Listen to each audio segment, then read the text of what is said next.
Well, an ideology is a simplification of reality, where the vast, seething, messy baroqueness of being is put through some kind of rasher of language and comes out grossly simplified. And because it's grossly simplified, it becomes like a kind of algebra of idiocy, where now you can set up these little equations and they solve themselves, and you get a feeling of satisfaction from that. But in fact, the whole thing betrays the human enterprise. And to give you a graphic example of what I'm talking about, I'm thinking of a scene from a novel called Corelli's Mandolin by Louis de Bournieres, where a guy who's a communist in the Greek partisans during the war beats a villager to death who has given shelter and food to some non-communist partisans fighting in the mountains. And the protagonist of this particular part of the novel says to this guy, as he's beating this old man to death, he says, "Why are you killing this old man? He is harmless." And the guy, without even missing a stroke, turns to him and says, "It's a matter of historical necessity." This is the voice of absolute fanaticism speaking, and this is the voice of pure ideology. In other words, unconscionable acts. The Holocaust, up to that level of unconscionable acts, become intellectually defensible in the presence of a complete corruption of language. And so ideology always paves the way toward atrocity. Well, ideals and ideology are not quite the same thing. Ideals are simple and don't knit themselves into vast intellectual structures. In other words, an ideal of mine is to do as little harm as possible. I may not meet this ideal, but it is an ideal of mine to try and to do as good a job as I can. But in the name of that ideal, it doesn't lead on. There isn't a therefore. Therefore what? Therefore I should become a Mormon. Therefore I should no longer eat meat. Therefore I should no longer have sex. Therefore, no, there isn't that kind of implication. But ideology always implies implications. If man is, as Marxists say, an economic creature, then the following must follow, and the following must follow from that. So I think ideals are very close to our emotions. They're things that spring from the heart, and their boundaries are not well defined, and the implications are not clear. I mean, if I say my ideal is to do good for mankind, the next step is not at all clear. But if I profess an ideology, the next step is always deceptively clear. So I think ideologies flatten complexity. You know, people don't like paradox. I'm not sure why this is. I think it's a quality of print culture. People want closure. They want every program or every intellectual argument or every examination of a phenomena to end with a conclusion. QED. Therefore, this is what it is. But you don't have to be a rocket scientist to notice that this betrays the complexity of the world. The world is never one thing or even several things. The world always has dimensions which exceed the descriptive machinery that you're applying to it. And I don't know who it was, George Bernard Shaw or Nietzsche or some other 19th century bad boy, but it has been said that the essence of intellectual maturity is being able to simultaneously hold two contradictory thoughts in your mind at the same time. Now you are actually approaching the beginning of intellectual maturity. But if you're always saying, well, if it's this, then it can't be that, and if it's this, it can't be that, then you have been hoisted on the petard of dualism. And it's more than a joke to say that dualism is the root of all evil. Of course it is. It's the root of all good. And what really we are given is a seamless continuum of phenomena that we are asked to not to understand. That's preposterous. Why should talking monkeys understand reality? But to feel. We can feel. We have an extremely complex body and nervous system and perceptual apparatus which ushers us into feeling. So you have not mastered a situation when you understand it. When you understand the situation, you are probably on the road to catastrophe. When you feel the situation, you are probably moving into a good position then to act in that situation. And often usually we do not understand our feelings. That's a strange thing to ask of one's feelings. If we understand our feelings, it's simply a footnote on our intellectual housekeeping. It is neither necessary nor sufficient. What is necessary and what is sufficient is feeling into the moment. I think this is where we got to at some point earlier in this, that the felt presence of immediate experience is the defining phenomenon of being. If you can't reach it, you are in trouble. You need some kind of help, psychedelics, therapy, loving kindness, something. And if you can reach it, then you have contacted the authentic domain of being. I almost said of humanness, but it goes deeper than that, because the animal world is living in that space. Well, I think because of the good offices of quantum physics and some other things, we are beginning to realize that things like chaos, like paradox, these are not names for intellectual black holes. These are names for the sources of life's richness and its creative advance lies in these things. Reducing, as we have done over the past 200 years, the universe to a machine, some kind of a machine, then robs it of meaning. And then we stand back and look at our lives and our societies and say, how come they have no meaning? It's because we labored like demons to make sure that they didn't have meaning, and now we have no one to blame but ourselves for the gross simplification of reality and the betrayal of experience that we achieved in that process.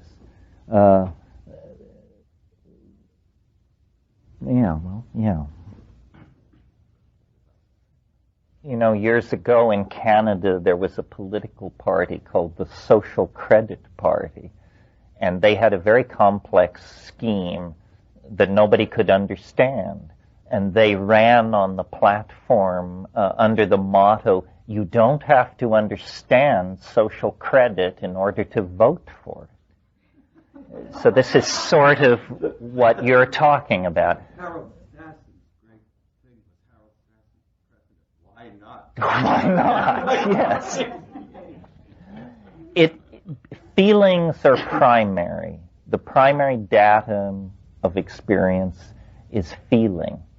And then out of that comes a logical reframing of experience.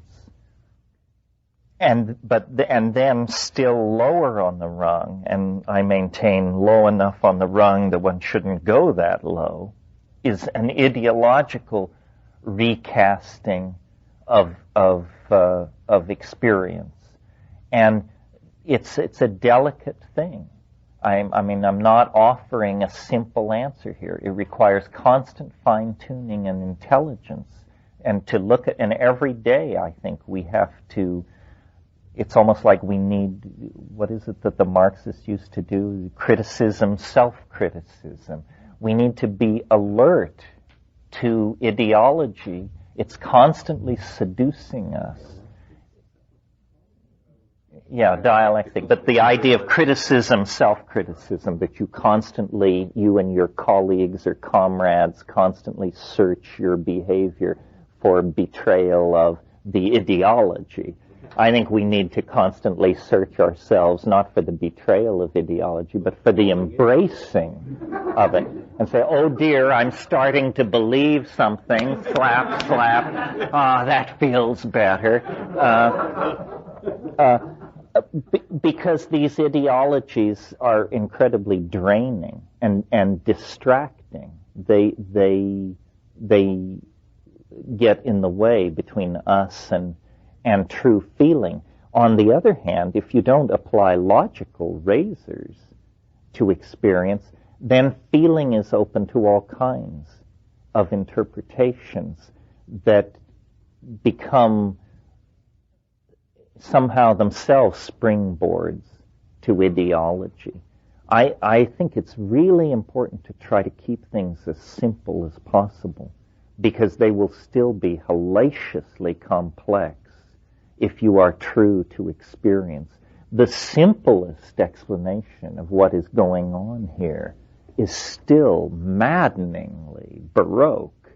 So throwing on flying saucers and papal plotting and the plans of great Atlantis only further exacerbate the problem. If you just deal with the given of the fact of your history and your destiny, things are quite complex enough.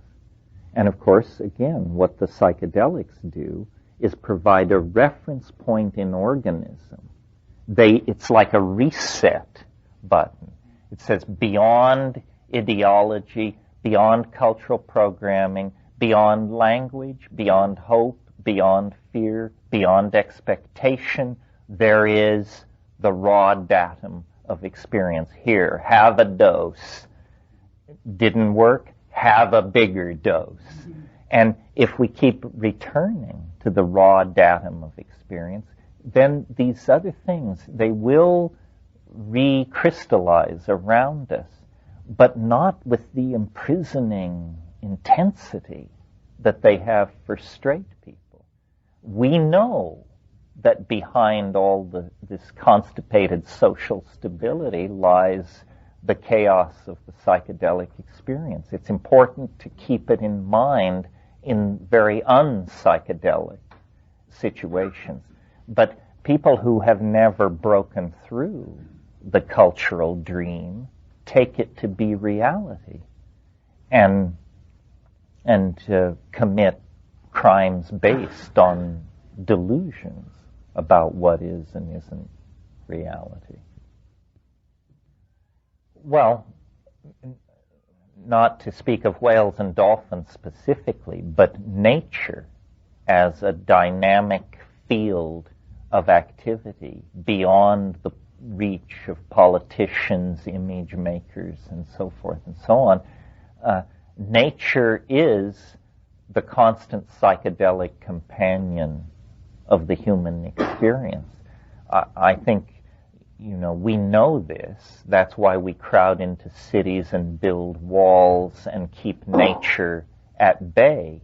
If you go into nature alone and don't eat much and don't speak much, within 72 hours, the hills speak and the winds confer with you and you are conveyed into an animate, caring, living, natural dynamic.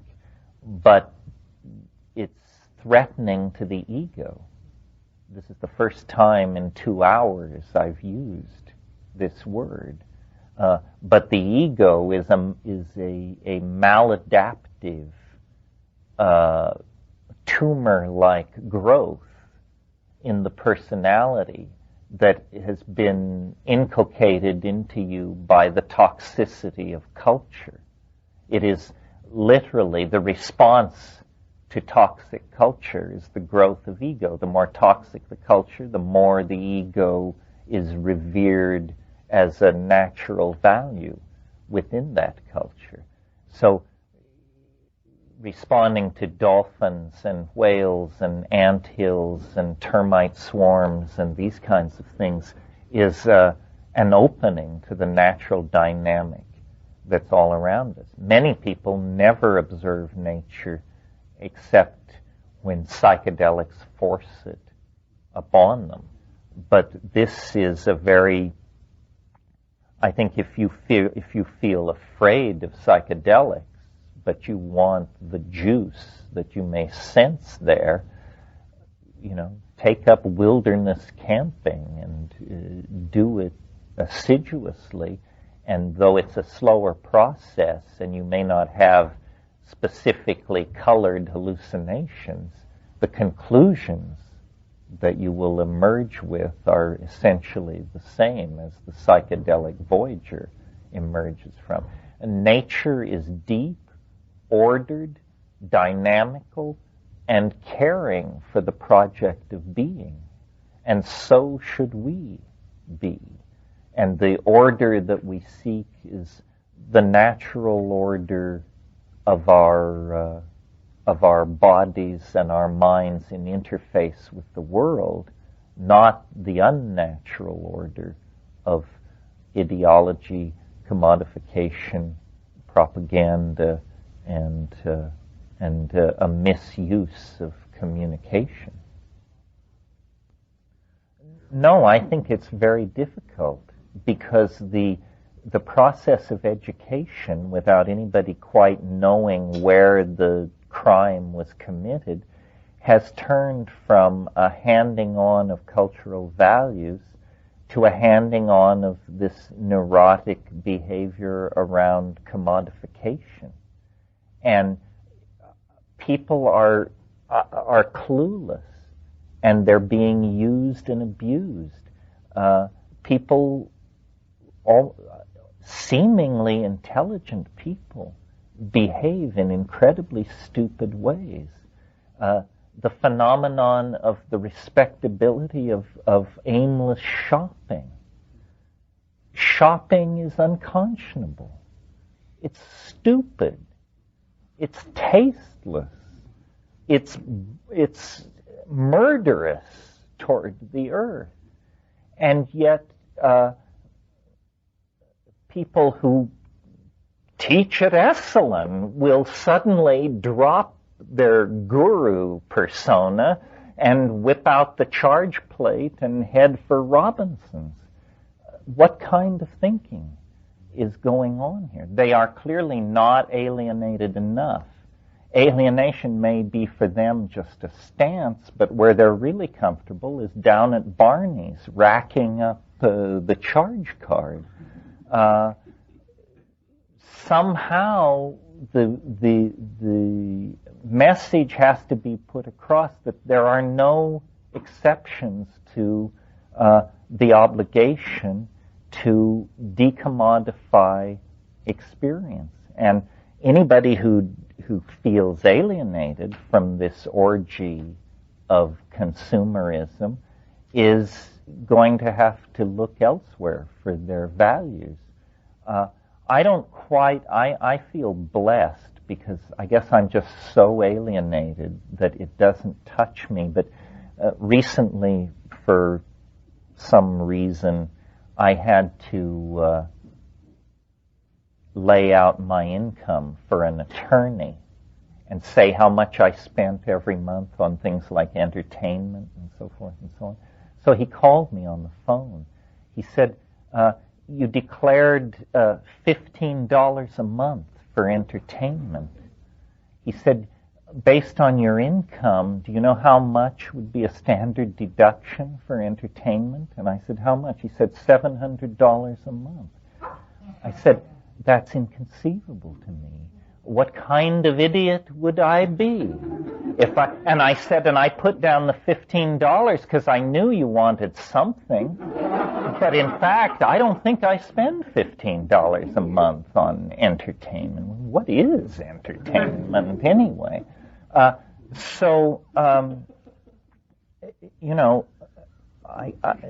suppose it just sounds like preaching a kind of monkishness, but what is the charm of all this crap? Can anybody explain it to me?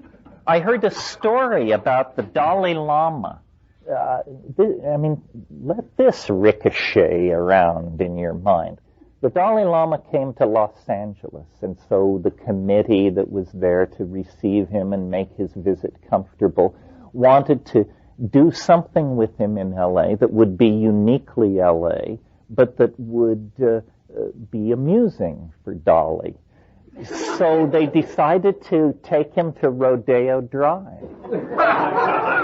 And basically they just turned him loose with his translator and said, we'll meet you back here in an hour and a half and check it out. This is a unique place in American culture. So then after it was over and they were all having their double espresso or the Campari or whatever they were having, the Dalai Lama said, I want to thank you so much for making this experience available to me. I feel I understand Americans so much better now. I saw so many things I wanted. This is the Dalai Lama talking. He saw so many things he wanted. Well, if the Dalai Lama is not immune, my God, what chance have you and I? If the Dalai Lama can't hold this stuff back, you might as well buy that Hermes scarf. Just give up. Give them the $200 for the damn thing and enjoy it. Yeah. Well, as an old anarchist, I can tell you, efforts to organize anarchists are so fraught with contradiction that I wish you luck, and I'll make a small donation. But I don't think it can be done that way. I think. Yes, you will definitely give me $15 worth of entertainment per month. I'm listening to this and I'm thinking what my father would say if I told him, yeah. Well, I hate to tell you this, but I would never do what you are doing. This may be the ultimate teaching. Do not ever again spend money to see me. My God, how much income is going down the drain as the ultimate oral empowerment is given. Yeah, you run it off. Well, okay, as long as you take it as entertainment, that's fine. I have one more little story. I didn't tell you the story about the two rabbis, did I? Good. This is my ending story for the afternoon. I don't present it as a summation, but it amuses me. For those of you who don't like Jewish jokes, you will notice as this joke is told that it is easily translated into a Zen mode, a Sufi mode. I just like the Jewish flavor. There were two rabbis, extremely advanced high rabbis, Talmudists, great men of accomplishment. And they were at temple. And one of them prayed. And he said, Lord, he stood up and he spoke aloud and he said, Lord, I am nothing. And then he sat down and the other guy got up and he said, Lord, I am nothing. And there was a guy there sweeping the floor, a custodial person. And he thought, well, people are praying. Get a prayer in here. So he stood up and said, Lord, I'm nothing. And the first rabbi looked at the second rabbi and he said, so look who thinks he's nothing?